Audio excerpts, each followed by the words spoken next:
नमस्कार प्यारे बच्चों, मैं आपकी हिंदी की अध्यापिका किरण बाला राणा फिर एक बार आपके साथ। बच्चों, आज हम अपने हिंदी की पाठ्य पुस्तक क्षितिज का अध्याय 2 लहासा की ओर पढ़ने जा रहे हैं, जिसके लेखक श्री राहुल सांकृत्यायन जी हैं, जिनकी तस्वीर आप देख पा रहे हैं। आइए जानते हैं लेखक परिचय। हिंदी के प्रमुख साहित्यकार राहुल सांकृत्यायन का जन्म सन 1893 में उत्तर प्रदेश के आजमगढ़ जिले में कनैला गांव में हुआ। उनके बचपन का नाम केदारनाथ पांडे था। उनकी प्रारंभिक शिक्षा गांव के मदरसे में हुई। उनका बौद्ध धर्म की ओर विशेष झुकाव था। बौद्ध धर्म में शिक्षा लेकर उनका नाम राहुल सांकृत्यायन पड़ा। उन्हें पाली, प्राकृत, अपभ्रंश, तिब्बती, चीनी आदि अनेक भाषाओं का ज्ञान था। उनके अनुपम ज्ञान भंडार के कारण उन्हें महापंडित की उपाधि दी गई। वे यात्रा साहित्य के पितामह कहे जाते हैं। बौद्ध धर्म पर उनका शोध विशेष उल्लेखनीय है। उन्होंने तिब्बत से लेकर श्रीलंका तक भ्रमण किया। राहुल जी की प्रमुख रचनाओं व कृतियों की बात करें तो उनमें सतमी के बच्चे, घुमक्कड़ शास्त्र, बदुरंगी मधुपरी, जीने के लिए, मधुर स्वप्न, विस्मृत यात्रा, मेरी जीवन यात्रा इत्यादि प्रमुख हैं। आप इनमें से कुछ के चित्र भी देख पा रहे हैं।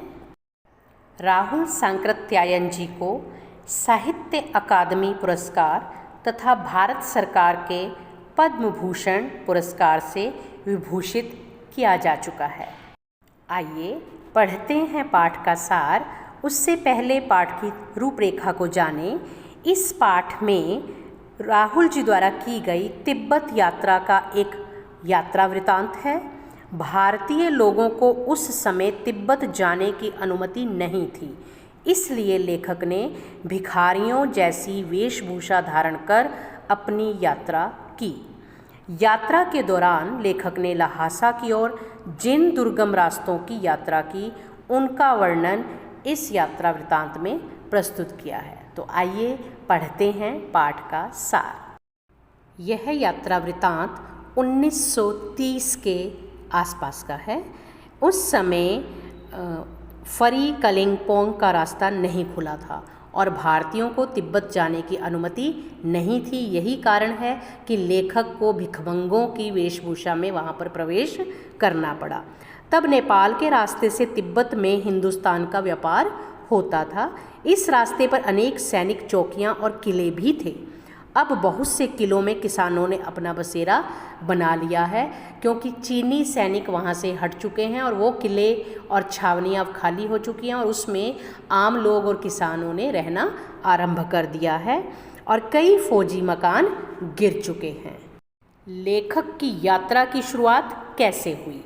लेखक की यात्रा एक परित्यक्त चीनी किले से शुरू हुई थी। उस समय एक तिब्बती आदमी राहदारी, यात्रा करने का कर होता है राहदारी, मांगने आया था। लेखक ने अपनी और अपने साथी सुमति की चिटें उसे दे दी थीं। सुमति की जान पहचान होने के कारण एक भिखमंगे के वेश में होते हुए भी लेखक को धोंडला के आखिरी गांव में रहने की अच्छी जगह मिल गई थी।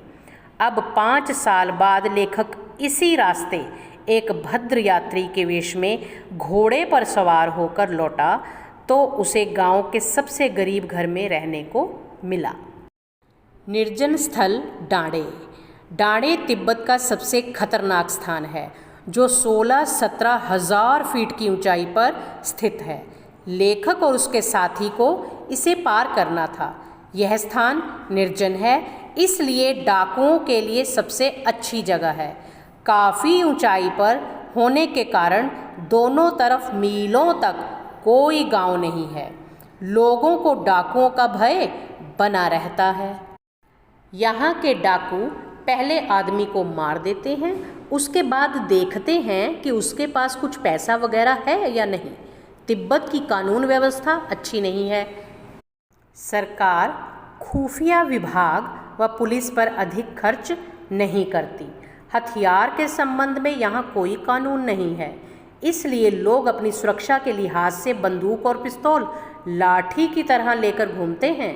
चूंकि लेखक और उसका साथी दोनों भिखमंगे के वेश में थे, इसलिए उन्हें डाकुओं का भय नहीं था।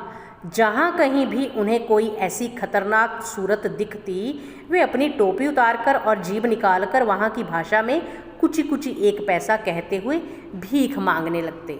कुची कुची का अर्थ है दया दया। इनकी पीठ पर सामान था और चढ़ाई भी काफ़ी थी, इसलिए ये 2 घोड़ों पर सवार होकर दूसरे दिन दोपहर के समय डांडे पहुँचे। लेखक का रास्ता भटकना। सर्वोच्च स्थान पर स्थित डांडे का स्थान पत्थरों के ढेर, जानवरों के सींगों और रंग बिरंगे कपड़े की झंडियों से सुसज्जित था। यह स्थान बर्फ से ढके हिमालय का सबसे ऊंचा डांडे के देवता का स्थान है। इसके आगे उतराई थी। लेखक लंकोर के मार्ग में अपने साथियों से इसलिए पिछड़ गया क्योंकि वहाँ का रास्ता ऊंची चढ़ाई का था और जो घोड़ा मिला था वह भी सुस्त था एवं धीरे धीरे चल रहा था। लेखक रास्ता भी भटक गया क्योंकि 2 रास्ते एक साथ निकल रहे थे। वह गलत रास्ते पर 1.5 किलोमीटर तक चला गया था। पूछने पर सही रास्ते का पता चला, तब उसने उसी रास्ते पर वापसी की और लगभग 4 बजे के करीब वहाँ पहुँचा।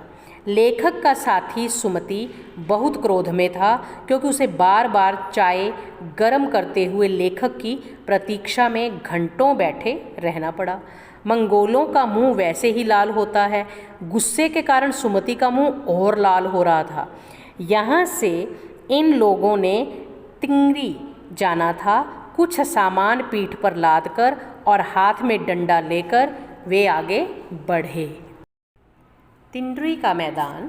तिंद्री का विशाल मैदान पहाड़ों से घिरा हुआ था जो किसी टापू जैसा लग रहा था। मैदान के भीतर दूर से दिखाई देने वाली पहाड़ी का नाम तिंद्री समाधि गिरी था। यहाँ पर सुमति के अनेक यजमान थे। उसने उनको बोध गया से लाए हुए कपड़े की बत्तियों के डंडे में बांधकर बनाया गया धार्मिक चिन्ह को गंडे कहते हैं, बनाकर दिए। वहाँ से वे लोग 10-11 बजे के लगभग तेज़ धूप में आगे के लिए चल पड़े। वहाँ से सुमति ने एक आदमी से मिलने का बहाना करके शेखर विहार की ओर चलने के लिए कहा क्योंकि वह वहाँ अपने एक यजमान से मिलना चाहता था। बच्चों, तिब्बती ज़मीन छोटे बड़े जागीरदारों में बटी है। इन जागीरों का काफ़ी बड़ा हिस्सा मठों यानी कि विहारों की देखरेख में है।